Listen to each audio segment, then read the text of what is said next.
Vsak šolski vrt potrebuje sadike, na katerih bodo potem zrasli plodovi. Semena smo dobili torej iz šole. Potem smo kupili pravo zemljo, da to raste. Smo dali noter semena, pokrili zemljo, redno zalivamo in potem nastanejo sadike. Tele so posejali in posadili prvošolci z učiteljico Andrejo, zanje pa bodo do takrat, ko bodo temperature dovolj visoke, da jih bodo lahko presadili ven, skrbeli učenci predmetne stopnje. Skozi moraš jih negovati, jih zalivati, plevel ven, čupkati. Gledamo, če je kakšen uvenel, pa je presadimo, če je preveliko. Ne smeš pozabiti na njih. Veliko svetlobe, to je to. Nas je 5 fantov, ki to delamo. Nadzira nas učiteljica. Letos nam je kar dobro.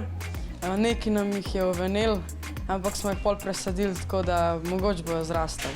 Nekaj ti zmer uspe, a ne? Ne poznam veliko otrok, ki so v moji starosti, ki bi vrtnarili veliko. Doma sem se večina naučil. Na vrtu imamo tudi paradižnike, moja babi pa jaz večinoma skrbiva za to. Meni je to zelo dobro zaradi družbe. Se tudi malo naučimo, za naprej, ko bomo odrasli, bomo rabili to znati, ko bomo svoj vrt imeli. Da ješ zdravo pa domače. Ja, jaz ful rad vrtnarim, zaradi tega, ker mi je fajn delati zemljo in z različnimi sadikami. Fajn mi je tudi zalivati, gledati, kako to vse ven izhaja iz zemlje in mi je ful zanimivo to. Je fajn, da se tudi gibaš vzun, se tam razteguješ, da plevel ven daješ.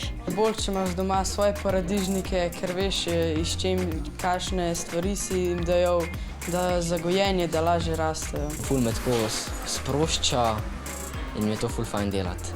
Sadike, večinoma paradižnika, ki jih ne bodo posadili na šolski vrt, pa bodo krajanom ponudili v popoldanskem času in upajo, da bodo s prostovoljnimi prispevki zbrali čim več denarja za dejavnosti podaljšanega bivanja.